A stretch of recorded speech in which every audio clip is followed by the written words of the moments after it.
Hi everyone. So I'm going to talk about my pocket guide. I decided this term to use an electronic pocket guide. I started the term like I did with last term, writing everything in a notebook, and I found that it wasn't as helpful for me because when I wanted to go back and change something that maybe I had written in error or I learned something new in clinical that I wanted to add, it was more difficult to squeeze it into a notebook. And I found that using the electronic version, I could more easily add tables, pictures, and links. So I created a folder in my Dropbox, which I use all the time for school and professional stuff. I also have an app for Dropbox on my cell phone, so it literally does serve as a pocket guide because I can just pull out my phone, open up Pocket Guide, and pick any of my folders here. So it's actually easier for me to reference it right when I'm in the room with the patient instead of flipping through a notebook and trying to find the correct page. So here's my Pocket Guide. So I just have everything kind of separated by topic. So we have, anxiety and depression. For benign GYN, I have different documents for each thing. Fibroids, ovarian cysts, endometriosis, polyp, endometrial and cervical polyps, and adenomyosis. So I won't go through all of these, that'll take a lot of time, but here's, adenomyosis.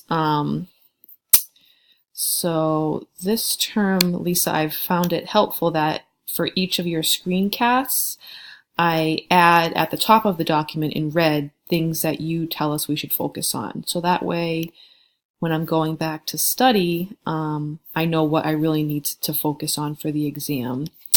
So here's my adenomyosis document. I always try to include as much information as I can, especially since I'll be referencing a lot of these documents for studying the boards. So anything that you've kind of pointed out as important, I highlight in red. So here's, adenomyosis. Like I said, I really find it helpful to utilize the electronic version because then, when I'm on the red line going home, I just pull out my phone and open up my pocket guide and can just scroll through everything really easily. And I can access links that I've added very easily. Here's my endometrial and cervical polyps document. Same thing. I put in red up top things that you tell us in your screencast to focus on. So here's that. I've added pictures. So here's some pictures I've added of endometrial polyps viewed through a hysteroscope. Treatments, and then my cervical polyp information. Here's some more pictures. I just find it easier to be able to add pictures this way. And then any useful links I add to the document as well. So I just find this is just a better way, at least for me, to keep everything organized. And then if I learn something new, I can just easily go in and add it instead of trying to squeeze it into a notebook and crossing things off. It was just driving me nuts. So let's see, we'll go back here. So here's my breast cancer folder. So I have my notes here, and then I have, everything up at the top that you point out as important. My risk factors, screening tools. Here's a table I added from one of our reading assignments. I forget which reading assignment it was, but I found this table helpful because there's just so many different organizations for screening methods, and it gets confusing, and I didn't want to type them all out, so I just added this whole table, and I find this very helpful. I did add the BI-RADS assessment category for mammograms. I added in that table because I think that would be helpful to be able to reference to quickly. Then all your types of breast cancer. I added in some other tables here from the readings that I found helpful to be able to narrow it down, especially for studying. I was able to add a picture, from some of the readings easily to this type of, pocket guide to reference later. So this is my breast cancer document. And then I also added this PDF from ACOG because I found it, it was in the reading for that week, and I found it really helpful. And instead of, writing everything down or typing everything down, I decided just to download the whole document and add it. So it's there when I want to reference it again. So that was my breast cancer folder.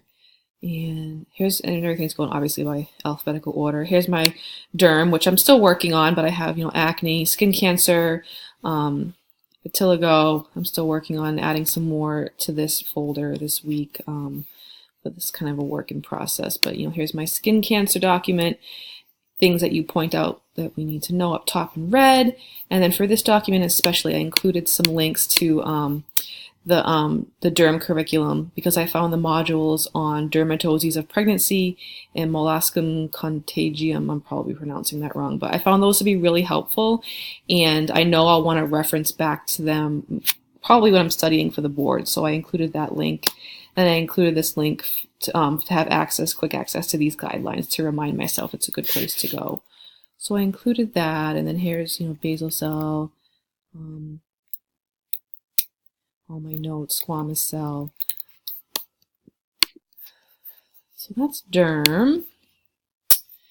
And then I don't have a big folder for every topic, but here's, one on endometrial hyperplasia from our presentations. I believe Sarah did this one, and she did a great job on her handout. So I just downloaded it and then added whatever I wanted to within the reading that I found helpful as I read and did further, research, and then highlighted in red things that we need to know for exams.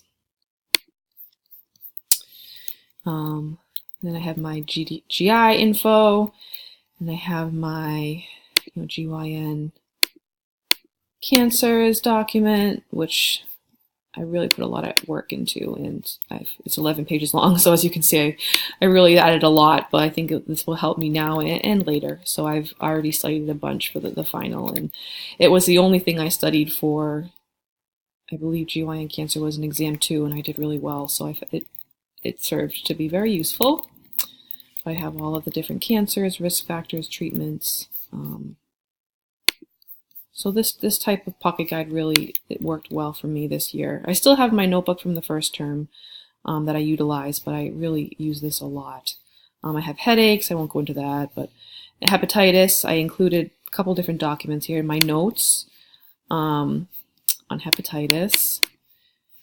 A, B, C, and D, and E. I included, serology, interpretation, and all the important things we need to know. Treatments. And then I included some of the like PDFs and readings from that module that I found helpful, like this from the CDC. I found this really helpful, so I downloaded it and added it to my hepatitis folder, and I utilized it for the exam to study, and it was helpful. And then I included this interpretation of serology results too, because I found that helpful. So there's my hepatitis folder. Let's see, go down. Like I said, I won't go through every one of them because otherwise I'll go way over time, but my infertility one, same thing. I included ACOG's PDF because I found that really helpful as well to reference back to. And then my own notes as well. Everything I read at the top is what you told us to focus on, so I knew to make sure to add that. I did add some pictures, of the menstrual cycle. I thought that might be helpful. Later on, this is a long document too, 8 pages, but just included everything from evaluation, workup, treatment, male and female factors. Everything's in there when I study this for the final. Oops, sorry about that. This is always telling me to update stuff. All right, so, and then, all the presentations from week 9, I downloaded each person's handout and then added my own information to it So intimate partner violence, introductal papillomas of the breast. Here's my menopause notes. These were really helpful too. I utilized these for exams, and like I said, I did well, so I just kept doing this because it seemed to work really well for me. It does take a bit of work, but once I have all the information on here, it's really helpful. And then oftentimes too, for our discussion boards, things that you'll point out or pointers, I'll go back into my document and type them and add them. It's just, I find it so much easier to add things than with a notebook. So here's all of my menopause information. Initiating heart, when to, when not to, perimenopause, menopause, how to treat vasomotor symptoms, and